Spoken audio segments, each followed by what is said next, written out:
देहरादून के कैंप कार्यालय में बीजेपी की तरफ से आयोजित हुआ कार्यक्रम। कैबिनेट मंत्री गणेश जोशी हुए शामिल। मुख्यमंत्री विवेकाधीन कोष से बांटे गए आर्थिक सहायता के चेक।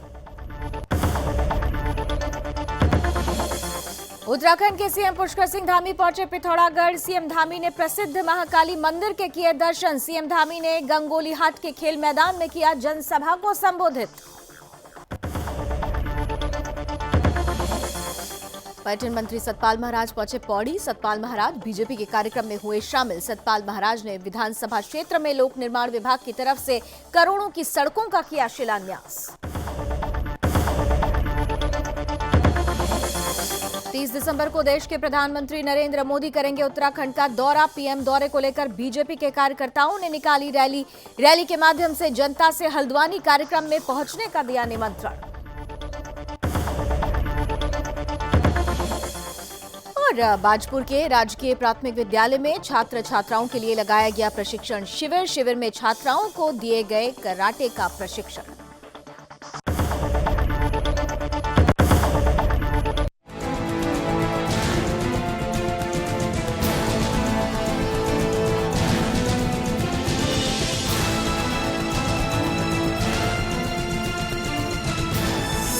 आप देख रहे हैं सुदर्शन न्यूज। नमस्कार, उत्तराखंड विशेष देख रहे हैं आप। आपके साथ मैं हूं लावनी विनीत। सबसे पहले बुलेटिन में जब शुरुआत कर रहे हैं तो आपको देहरादून की खबर बताते हैं, जहां कैंप कार्यालय में बीजेपी की तरफ से कार्यक्रम आयोजित हुआ है। दरअसल कार्यक्रम में कैबिनेट मंत्री गणेश जोशी की मौजूदगी ने रंग भर दिया। इस दौरान कैबिनेट मंत्री ने मसूरी विधानसभा क्षेत्र के जरूरतमंद 66 लोगों को आर्थिक सहायता के चेक भी बांटे। गणेश जोशी ने कहा कि बीजेपी सरकार समाज के अंतिम पीढ़ी के अंतिम व्यक्ति तक विकास की लहर पहुंचाने के लिए कार्य कर रही है। साथ ही कैबिनेट मंत्री ने कहा कि ये चेक वितरण कार्यक्रम किसी की मदद के लिए नहीं बल्कि भाव के लिए दिए गए हैं। वहीं कैबिनेट मंत्री ने कहा कि किसान सम्मान निधि के माध्यम से किसानों के खातों में 2000 रुपए आर्थिक सहायता के तौर पर दिए जा रहे हैं। इस साल भी लगभग 600 से ज्यादा लोगों की आर्थिक सहायता मुख्यमंत्री विवेकाधीन कोष से और 100 से ज्यादा लोगों की आर्थिक सहायता विधानसभा अध्यक्ष विवेकाधीन कोष से की जा चुकी है। जब भी समाज के किसी व्यक्ति को किसी प्रकार की सहायता की आवश्यकता होती है, बीजेपी निरंतर प्रयासरत रहती है।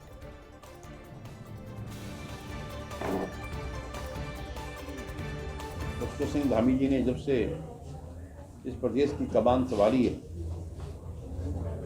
500 से अधिक फैसले लिए हैं। उसमें से 400 से अधिक धरातल पर आ गए हैं। बाकी फैसले पाइपलाइन में हैं। और आज हमने मुख्यमंत्री राहत कोष से लगभग 66 लोगों को जो मदद कोष से मिली है, यहाँ पर लोगों को वितरित की है। जहाँ अभी हमने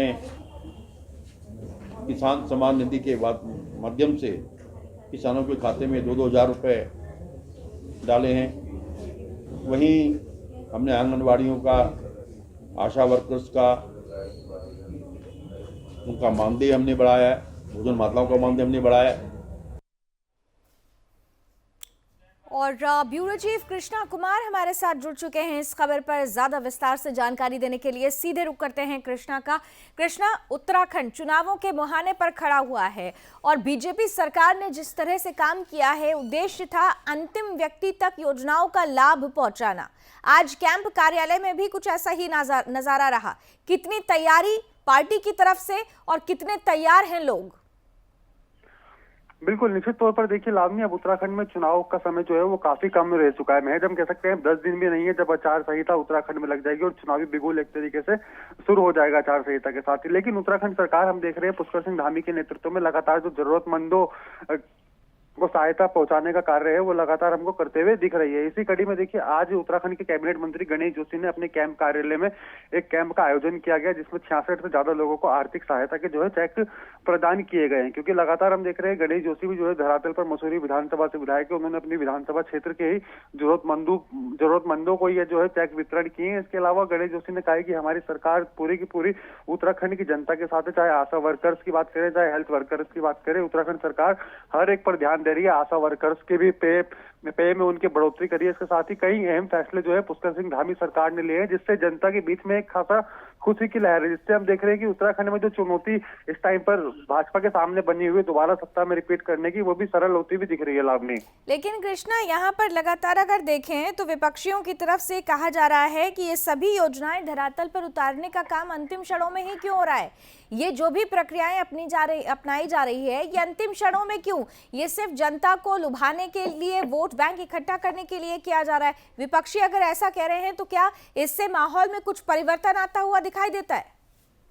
बिल्कुल, देखिए लावनी, ये जो कार्य है अंतिम चरणों में नहीं है। सरकार के द्वारा जो है लगातार हर महीने हम कह सकते हैं, जिस तरीके से कभी भी कोई बाढ़ आती है तो उसके समय समय पर जो है आर्थिक चेक जो है वो वितरण किए जाते हैं। कोई अंतिम समय पर कैबिनेट मंत्री गणेश जोशी ने नहीं किया, लगातार होने वाले कार्यक्रमों में से एक है। हालांकि हम कह सकते हैं चुनाव को उससे जोड़कर नहीं देखा जा सकता है, क्योंकि चुनाव एक अलग बात हो गई है, आर्थिक सहायता सरकार की प्रदान करना एक अलग जगह इसका देखा जाता है। तो लगातार सरकार की तरफ से कार्य किए जा रहे हैं। इसी कड़ी पर कैबिनेट मंत्री गणेश जोशी ने चेक वितरण किए हैं। चलिए, बहुत बहुत धन्यवाद कृष्ण हमारे साथ जुड़ने के लिए, इस खबर को हम तक साझा करने के लिए। और चलिए आगे बढ़ते हैं। उत्तराखंड के सीएम पुष्कर सिंह धामी की अब बात करेंगे, जो पिथौरागढ़ पहुंचे, जहां सीएम धामी ने तहसील गंगोली हाट के प्रसिद्ध महाकाली मंदिर में पूजन अर्चन किया। इसके बाद सीएम धामी ने महाकाली राजकीय इंटर कॉलेज गंगोली हाट के खेल मैदान में एक जनसभा को संबोधित भी किया। इस दौरान सीएम धामी ने कई योजनाओं का लोकार्पण और शिलान्यास भी किया। उन्होंने कहा कि ये भूमि वीरों की भूमि है, विद्वानों की भूमि है, ये महान ज्योतिषाचार्यों की भूमि है। मुख्यमंत्री ने कहा कि राज्य सरकार की तरफ से उत्तराखंड के समग्र विकास के लिए हर संभव प्रयास किए जा रहे हैं। सरकार का निरंतर ये प्रयास है कि जन भावनाओं के आधार पर फैसले हों। जन समस्याओं का समाधान सरकार की शीर्ष प्राथमिकता रही है।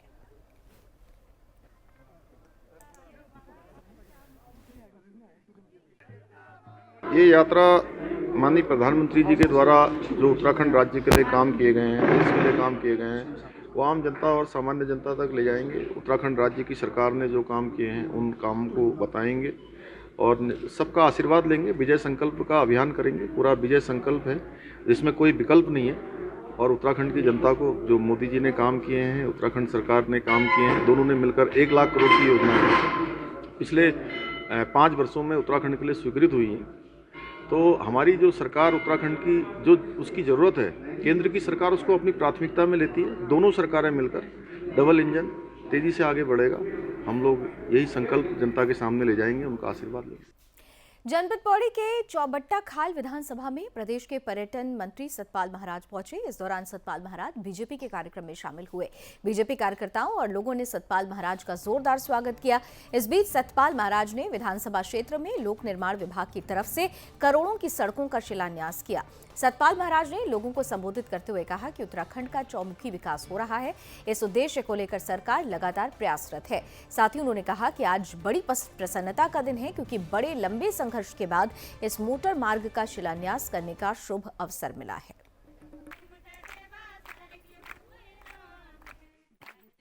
भविष्य की कामना करते हुए कि हमारा उत्तराखंड का विकास हो, बरसुंड देवता से मेरी ये प्रार्थना है। आज बड़ी प्रसन्नता का दिन है कि बड़े संघर्ष के बाद हमें यहाँ पर कुंजखाल बरसुंड देवता मोटर मार्ग का शिलान्यास करने का सुअवसर प्राप्त हो रहा है। ये मोटर मार्ग 1,09,76,000 में बनकर के तैयार होगा। बडोल गांव से पठोल गांव मोटर मार्ग का शिलान्यास कुल लागत 10 लाख रुपए है। ये क्षेत्र हमेशा विकास के लिए जूझता रहा। जब पौड़ी विधानसभा होती थी तो मुझे याद है कि ये बिल्कुल विधानसभा क्षेत्र का अंतिम छोर, अंतिम भाग रहता था। 30 दिसंबर को देश के प्रधानमंत्री नरेंद्र मोदी उत्तराखंड का दौरा करने वाले हैं। इस दौरान पीएम मोदी हल्द्वानी में जनसभा को संबोधित भी करेंगे। वहीं पीएम मोदी ने उत्तराखंड दौरे को लेकर बीजेपी कार्यकर्ताओं और स्थानीय लोगों में काफी उत्साह दिख रहा है। इसी कड़ी में किच्छा में सांसद प्रतिनिधि विपिन जल्होत्रा और ब्लॉक प्रमुख ममता जल्होत्रा के नेतृत्व में बीजेपी के कार्यकर्ताओं ने विशाल रैली निकालते हुए जनता से हल्द्वानी कार्यक्रम में पहुंचने का निमंत्रण दिया। किच्छा विधानसभा से टिकट के प्रबल दावेदार और बीजेपी नेता विपिन जल्होत्रा के नेतृत्व में सैकड़ों कार्यकर्ताओं और महिलाओं ने रैली निकालते हुए पीएम मोदी की जनसभा को ऐतिहासिक बनाने का संकल्प लिया। रैली के दौरान सैकड़ों कार्यकर्ताओं ने हाथों में विपिन जल्होत्रा के पोस्टर बैनर लेकर पार्टी हाईकमान से विपिन जल्होत्रा को प्रत्याशी बनाने की मांग की। के सबसे लोकप्रिय नेता और भारतवर्ष के हमारे यशस्वी प्रधानमंत्री का 30 तारीख को हल्द्वानी में आगमन है। उसके लिए हम लोगों ने पूरे किच्छा विधानसभा में हम लोगों ने तैयारी कर रखी है कि हर घर में पहुंचकर निमंत्रण दें और सबसे जनसंपर्क करें। इसके निमित्त हम लोगों ने आज देखा होगा आपने किच्छा में हज़ारों की संख्या में आज जब हम निमंत्रण करने गए हैं तो हज़ारों की संख्या में लोग गए हैं। जब रैली होगी तो मुझे लग रहा है जो हमें टारगेट दिया गया है उससे दुगना तिगने लोग यहाँ पे पहुँचेंगे। लोग अपने नेता को सुनना चाहते हैं, देखना चाहते हैं। यहाँ पर हल्द्वानी में मुझे लगता है कि वहाँ पे 10,000 लोग पहुँचेंगे आज।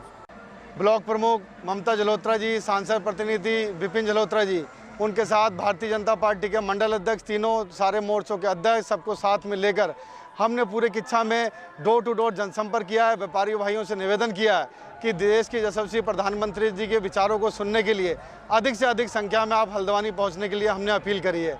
और आज जिस हिसाब से आप देख रहे हैं कि भारतीय जनता पार्टी की लहर पूरे देश में चल रही है, उसी को लेकर आज किच्छा के विधानसभा के कार्यकर्ताओं में भी उत्साह है, युवाओं में उत्साह है कि हमारे किच्छा विधानसभा से युवा प्रत्याशी को टिकट मिले। उसके लिए आज हज़ारों की संख्या में विपिन जलोत्रा जी के लिए हौसला अफजाई के लिए सब लोग अपने घरों से निकल कर आए हैं और उनके हाथों को मजबूत कर रहे हैं। और यही पार्टी हाईकमान से मांग कर रहे हैं कि किच्छा विधानसभा का प्रत्याशी वो युवा होना चाहिए। हम सबके आदर्श मार्गदर्शक, जिनके नेतृत्व में भारत बहुत ही आगे निकल चुका है विश्व के पटल पर, और हमारे यशस्वी प्रधानमंत्री आदरणीय नरेंद्र मोदी जी का आगमन हो रहा है 30 तारीख को हल्द्वानी के MB कॉलेज मैदान में। उसी के निमित्त आज भारतीय जनता पार्टी किच्छा के सभी कार्यकर्ता, सभी पदाधिकारी, सभी जनप्रतिनिधि एक यात्रा निकाली है। सबने सभी को आमंत्रित किया है, नगर के व्यवसायियों को, व्यापारियों को, आम जनमानस को, सबको हमने आमंत्रण दिया है, निमंत्रण दिया है 30 तारीख को वहाँ पर MB कॉलेज के मैदान में पहुँचने का। और निश्चित रूप से एक बहुत ही बड़ा उत्साह है, बहुत ही उत्साह है सब लोगों में मोदी जी के विचार सुनने का, मोदी जी को देखने का। इसी के लिए हमने आज ये यात्रा निकाली थी। 30 तारीख को हल्द्वानी में हमारे प्रधानमंत्री मोदी जी की रैली है, उसके लिए हमने ये जनसंपर्क रैली निकाली है ताकि और लोगों से आह्वान किया है कि वे अधिक से अधिक संख्या में वहाँ पर पहुँचें और उनके विचारों को सुनें। बाजपुर के राजकीय प्राथमिक उच्च प्राइमरी विद्यालय बरहेनी में जिला खेल परियोजना विभाग की तरफ से छात्राओं को आत्मरक्षा करने की जानकारी देने के लिए कराटे प्रशिक्षण शिविर का आयोजित किया गया, जिसमें कराटे एसोसिएशन के कोच मनोज राजहंस की तरफ से छात्र छात्राओं को कराटे प्रशिक्षण देने का कार्य किया जा रहा है। दरअसल प्रदेश सरकार सरकारी विद्यालय में पढ़ने वाली छात्राओं को शिक्षा के साथ साथ आत्मरक्षा करने की भी जानकारी उपलब्ध करा रही है। ये प्रशिक्षण शिविर 30 दिनों का आयोजित किया गया है, जिसमें छात्राएं कराटे सीख रही हैं। वहीं विद्यालय की प्रधानाचार्य छाया भट्ट ने कहा कि कराटे सीखने के लिए छात्र छात्राओं में काफी उत्साह बना हुआ है। साथ ही उन्होंने कहा कि छात्राएं प्रतिदिन स्कूल में आने के बाद अपने कोच के आने का इंतजार करती हैं। सर बहुत ज़रूरी है, काफ़ी अच्छा है, क्योंकि बच्चे पढ़ाई का तो कम लेकिन सर का इंतज़ार बहुत बेसब्री से करते हैं कि कब कराटे वाले सर आएंगे। और कॉन्फिडेंस लेवल तो रियली बढ़ता ही बढ़ता है इन सारी चीज़ों को कराने से। ये भी एक पढ़ाई का ही एक हिस्सा है, कहीं कह लीजिएगा। बच्चे को पढ़ लिख के अपनी आत्म सुरक्षा करना ये भी बहुत ज़रूरी है। और मेरे हिसाब से तो बहुत ही अच्छा प्रोग्राम ये रखा गया है। और जैसे सर इसे सिखा रहे हैं, बहुत ही बढ़िया डिसिप्लिन रहता है। बिल्कुल सर, ये जिला खेल परियोजना के तहत यहाँ पे 30 दिन का प्रशिक्षण शिविर लगाया गया है, जो हर साल शिक्षा विभाग के द्वारा ये प्रोजेक्ट आता है। तो उसमें जितने भी जूनियर हाई स्कूल हैं तो उसमें बालिकाओं के लिए 30 दिवसीय ये ट्रेनिंग कैंप होता है। पर हम सभी बालक बालिकाओं को ये ट्रेनिंग कराते हैं ताकि वो खेलों के क्षेत्र में आगे बढ़ सकें और मार्शल आर्ट सीख के अपनी रक्षा कर सकें, सेल्फ डिफेंस सीख सकें और उनमें कॉन्फिडेंस लेवल आगे आ सके। उत्तराखंड के बागेश्वर में 3 दिवसीय राष्ट्रीय कुमाऊनी भाषा सम्मेलन का आयोजन किया गया। इस सम्मेलन में प्रदेश के तमाम कुमाऊनी भाषा से प्रेम करने वाले कवि, लेखक, पत्रकार और संपादक मौजूद रहे। वहीं इस सम्मेलन में स्थानीय कुमाऊनी भाषा में लिखी पुस्तकें भी दिखाई गई। सम्मेलन में ये मांग उठाई गई कि कुमाऊनी भाषा को भारतीय संविधान की 8वीं सूची में मान्यता देकर शामिल किया जाए। दूसरी मांग ये उठाई गई कि कक्षा 1 से लेकर MA तक के बच्चों को कुमाऊनी भाषा में भी पाठ्यक्रम पढ़ाया जाए।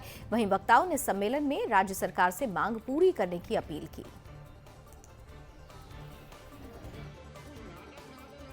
तो भारत सरकार गृह मंत्रालय में तो 2014 बटी यो भाषा मामूल हमारा कुमाऊनी और उत्तराखंड भाषा संरक्षण वाली बात तो पहुंच गई, राज्य सरकार ने भेज रखी, लेकिन गृह मंत्रालय में आज तक हमें स्वीकृति नहीं आ रहा। और मैं तो लगना कि भारत सरकार गृह मंत्रालय वेले कुछ हमारे घर के मंत्रालय में यह हो कि हम लोग ने हम तो दूध बोली कुमाऊनी बोलियों को कन्या, लेकिन खुद हमारे माँ बाप जो है ना, जब हम इस बोली कुमाऊनी वाले जमाना पैदाइश आए धरती में। किशन सिंह मलड़ा जी जो यो सम्मेलन संयोजक छन्, यिनीहरू यो बागेश्वर में यो सम्मेलन का आयोजन हरो और इन्होंने कुमाऊनी भाषा में एक पुस्तकालय की स्थापना करे जय आज शुभारंभ है वहाँ। उसमें तमाम जो साहित्यकार लोग मित्र लोग हमारे सम्मेलन में आ रही, उन्होंने अपन किताब ले दी और यो बहुत ठुल काम से कि लोगों को पढ़ने लीजिए कुमाऊनी साहित्य उपलब्ध ना जी। उत्तराखंड राज्य में भी विधानसभा चुनाव 2022 की सरगर्मियां तेज हो गई हैं और इसी कड़ी में उत्तराखंड क्रांति दल के प्रदेश केंद्रीय कार्यकारी अध्यक्ष सुरेंद्र कुकरेती ने पार्टी पदाधिकारियों के साथ एक निजी होटल में पत्रकार वार्ता की। इस दौरान श्रीमती प्रीति थपलियाल को सर्वसम्मति से विकासनगर विधानसभा का विधायक प्रत्याशित नामित घोषित किया गया। इस मौके पर पछवादून जिलाध्यक्ष गणेश प्रसाद काला, जिलाध्यक्ष उत्तराखंड क्रांति दल के वरिष्ठ पदाधिकारी मौजूद रहे। पत्रकार वार्ता में उत्तराखंड क्रांति दल ने उत्तराखंड के विकास को लेकर चर्चा की, साथ ही 2022 विधानसभा चुनावों को लेकर भी बातचीत की गई है। 79 से ये हम जो है उत्तराखंड आंदोलनकारी रहे हैं। उत्तराखंड आंदोलन में उत्तराखंड क्रांति दल का बहुत बड़ा सहयोग रहा है। ये बात कोई अछूती नहीं है कि हमने इस राज्य को अपने खून पसीने से सींचा है। हमारे खून की लड़ाई है ये कि जब हमने ये लड़ाई लड़ी, मातृशक्ति का हमारा बहुत बड़ा योगदान रहा है इसमें। 42 शहादतें हुई हैं। 2 हमारी मातृशक्ति थी, बेलमती चौहान और हंसाबेन, ठीक है, जिनकी शहादत की वजह से उत्तराखंड राज्य में मिला। लेकिन जब 21 साल इस राज्य के हो गए, आप कहाँ देखते हैं इस राज्य को? बताइए क्या है इस राज्य में, कितनी कमियां हैं इस राज्य में।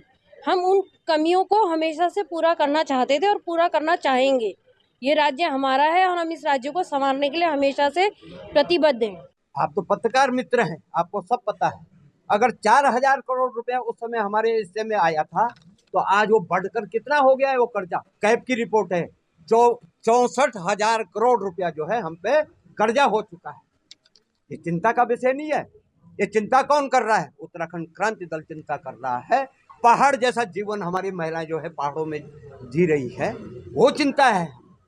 हमारा नौनियाल बाहर धक्का खा रहा है, वो चिंता है। हम उत्तराखंड लूटा जा रहा है, वो चिंता है। हमें यहाँ धर्म के नाम पे लड़ाया जा रहा है, वो चिंता है। हमें यहाँ पहाड़ बनाम प्लेन्स के नाम पे लड़ाया जा रहा है, वो चिंता है। हम इधर उत्तराखंड के काशीपुर में पुलिस को बड़ी कामयाबी हाथ लगी। दरअसल 2 सगे भाइयों को स्मैक के साथ गिरफ्तार किया गया। देर शाम कटोरा ताल चौकी प्रभारी नवीन बुधानी पुलिस टीम के साथ गश्त कर रहे थे। गश्ती के दौरान गंगे बाबा रोड के पास 2 संदिग्ध युवक घूम रहे थे। वहीं दोनों युवक पुलिस की टीम को देखते ही भागने लगे, जिसके बाद पुलिस ने पीछा करते हुए दोनों युवकों को पकड़ लिया। वहीं दोनों युवकों के पास से 8.2 ग्राम स्मैक बरामद हुई है, जिसके बाद पुलिस ने मामला दर्ज कर आरोपी को जेल भेज दिया है। फिलहाल मामले में दोनों आरोपियों से पूछताछ जारी है।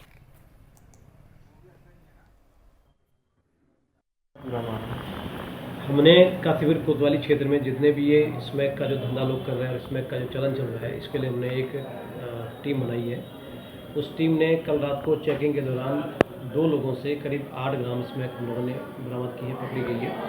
हम लोग पता कर रहे हैं कि ये स्मैक कहाँ से आती है और किस किस को इन्होंने यहाँ बेचना था। अभियोग पंजीकृत कर लिया गया है। दोनों मुलजिमों को हमने न्यायिक हिरासत में ले लिया है और मैदानी कार्रवाई की जा रही है। उत्तराखंड के सीएम पुष्कर सिंह धामी की पत्नी गीता धामी खटीमा पहुंची, जहां गीता धामी ग्राम सभा बिकराबाग में आयोजित कार्यक्रम में शामिल हुई। इस दौरान लोगों ने गीता धामी का जोरदार स्वागत किया। वहीं गीता धामी ने कार्यक्रम को लोगों को संबोधित करते हुए राज्य में हुए विकास कार्यों की चर्चा की। साथ ही गीता ने कहा कि पीएम मोदी और सीएम धामी की सोच है कि देश के अंतिम छोर तक खड़े व्यक्ति तक विकास पहुंचना चाहिए, जिसके लिए भारतीय जनता पार्टी निरंतर रात दिन काम कर रहे हैं। अमी जी ने जो एकलव्य विद्यालय बनाया है और जो सेंटर जो खुले जा रहे हैं, उससे हम ज़्यादा प्रभावित हो रहे हैं। धामी जी के साथ खड़े हैं। धामी के सहयोग हमारे भारतीय जनता पार्टी जिंदाबाद। धामी जी हमारे यहाँ के मुख्यमंत्री इलेक्शन में लड़ रहे हैं। हम बहुत खुश हैं। हम चाहते हैं कि उनका चुनाव हो जाए, सिलेक्शन हो जाए, मुख्यमंत्री बन जाए। पूरी उत्तराखंड तरक्की पे रहे। उन्होंने बहुत मेहनत की है यहाँ के लिए और हम चाहते हैं वो उत्तराखंड को आगे बढ़ा के ले जाए। आज ग्राम सभा बीराबाग में ग्रामवासियों की मांग थी कि पीपल के पेड़ के नीचे जो है चबूतरा बने और आज से माननीय मुख्यमंत्री जी के विधायक निधि से इसका जो है कार्य का शुभारंभ हुआ है।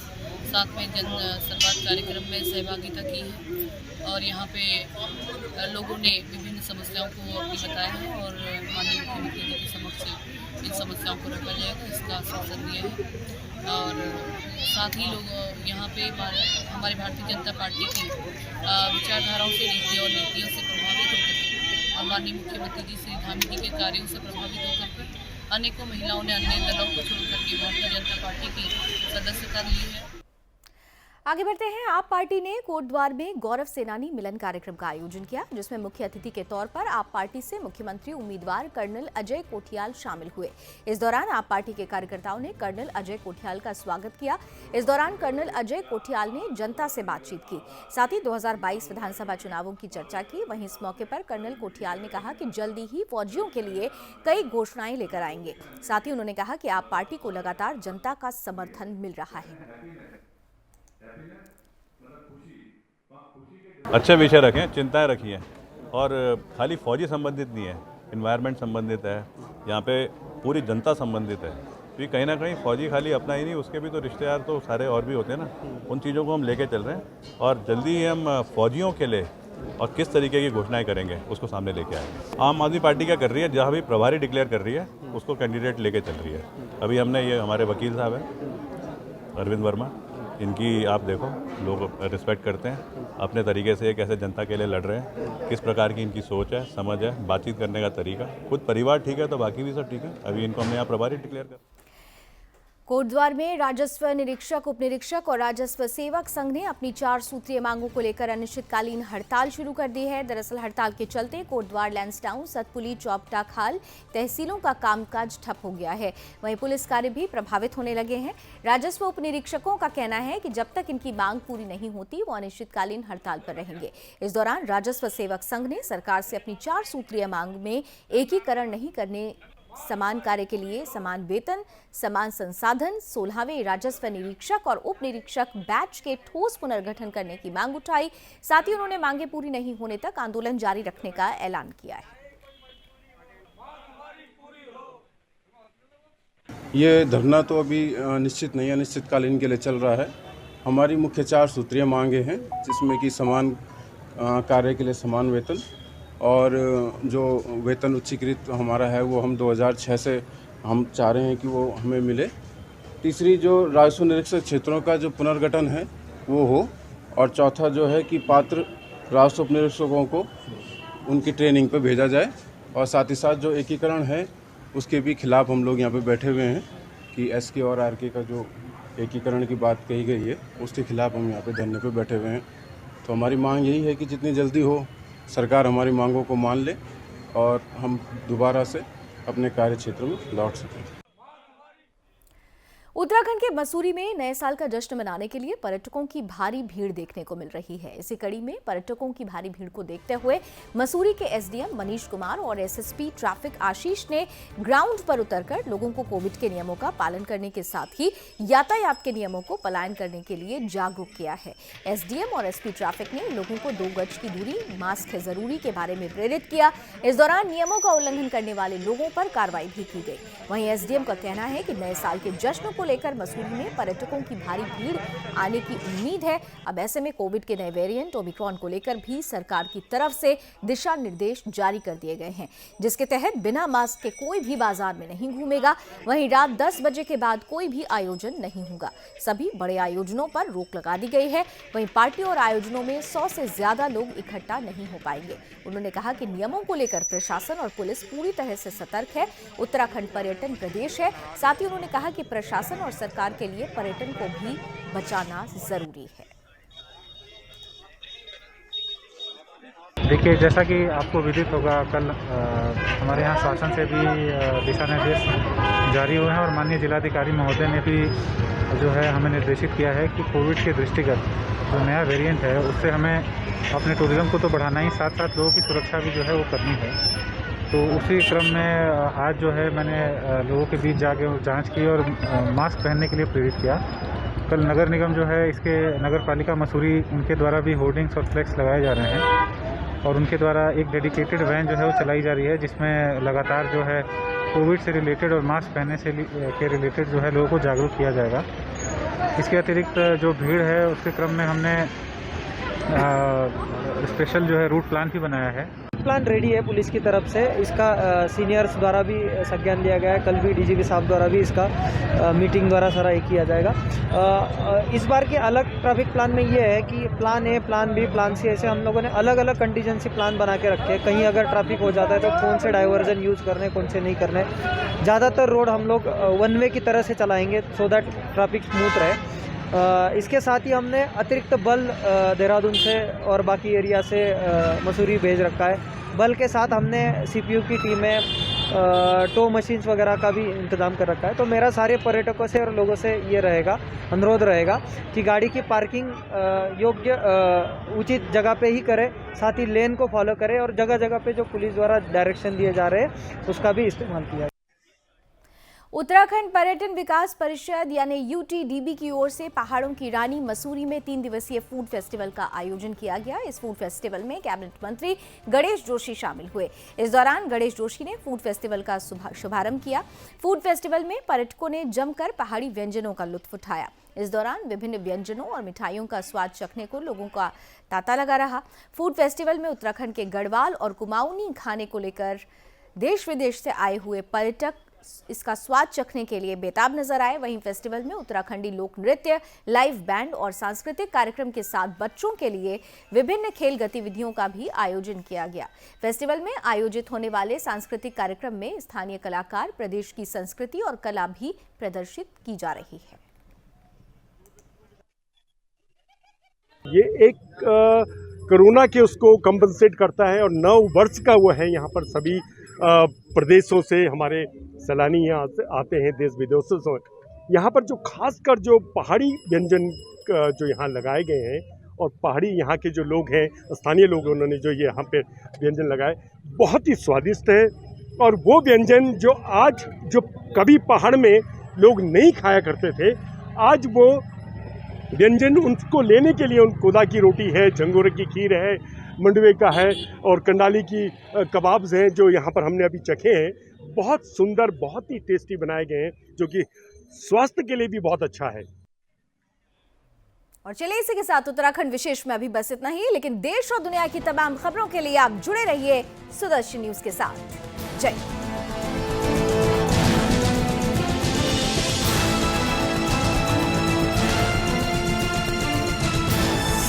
आप देख रहे हैं सुदर्शन न्यूज।